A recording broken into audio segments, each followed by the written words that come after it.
On part d'une pièce brute, ça peut être du rondin, du tube, du plat. Puis après, donc, on le met sur les machines, il y a une programmation qui est faite et on va enlever de la matière pour avoir une pièce finie, aux cotes définies sur des plans de fabrication. Donc là, on est en train d'usiner un petit ballon de rugby en mélangeant plusieurs matières. Ici, vous avez de l'aluminium. Nous sommes amusés à faire la même chose en laiton. On peut tout usiner, on peut usiner le bois, on peut usiner l'acier, l'alu, le bronze. Nous allons travailler du plastique, il y a aussi de la fonte.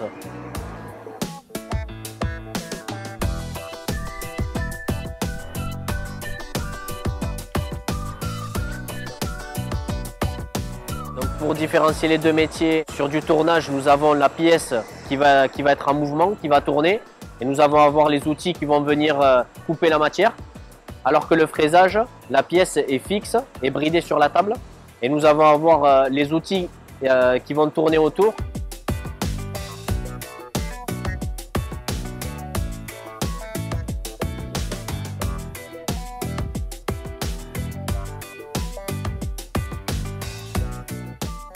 Sur les métiers du conventionnel, on a du tournage vertical, du perçage, du débit de matière, où nous allons faire de la réparation et de la pièce de petite série ou de la pièce unitaire.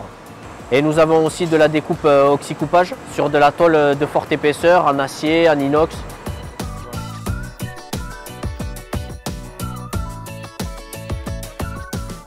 Le but du CND, c'est de ne pas détruire le produit, ne pas toucher à l'intégrité de la pièce, être capable de dire que la pièce est conforme sans être obligé d'ouvrir en deux.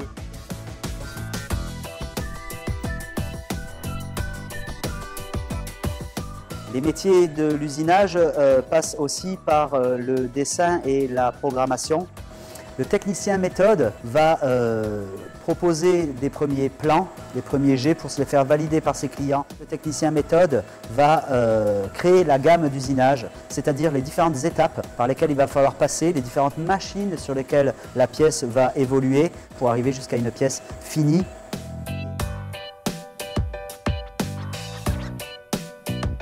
On peut usiner pour toutes sortes d'industries, que ce soit l'ameublement, l'industrie pétrolière, l'aéronautique. L'automobile, l'armement. Nous, on travaille sur le secteur d'activité vinicole. Ici dans la région, nous avons beaucoup de caves coopératives, de camions d'embouteillage qui sont demandeurs de pièces usinées. Il existe le bac pro, technicien d'usinage, un bac pro que l'on peut réaliser en 3 ans ou en 2 ans, à la sortie duquel vous êtes technicien d'usinage, autonome sur une machine ou sur plusieurs machines-outils à commande numérique. J'étais dans le monde de la boulangerie-pâtisserie où j'ai exercé pendant 20 ans. Et suite à un problème physique, j'ai dû repartir en formation et du coup l'industrie et notamment l'usinage, ça me permet de rester dans un domaine manuel et en même temps de pouvoir vraiment rebondir, reprendre des études, passer un diplôme. Nous avons ensuite la possibilité de poursuivre ces études en BTS, le BTS CPRP. J'ai un BTS conception de produits industriels. Donc c'est pour travailler dans des bureaux et faire des plans de fabrication. Il est possible d'effectuer une année supplémentaire.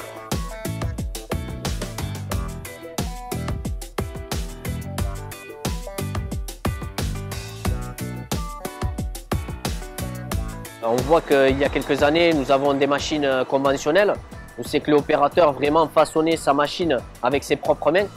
Alors qu'aujourd'hui, c'est une machine automatisée qui va fabriquer la pièce. Elle va être beaucoup plus précise que si c'est l'opérateur qui la fabrique de ses mains. L'avantage des CND, c'est qu'on suit, on va dire, vraiment la technologie. On a maintenant des appareils beaucoup plus performants, aussi bien en contrôle ultrason, contrôle visuel aussi.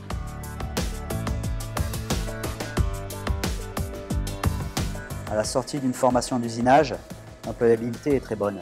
Sous 6 mois, nous avons quasiment la garantie de trouver un emploi d'une manière pérenne. Il y a beaucoup de débouchés. Nous recherchons beaucoup d'opérateurs sur commande numérique. Tous les métiers de l'industrie en général sont en train de recruter. C'est très méconnu. Moi-même, il y a 2 ans, je ne connaissais pas du tout. Donc je suis vraiment venu découvrir ce métier-là et aujourd'hui, je ne le regrette pas.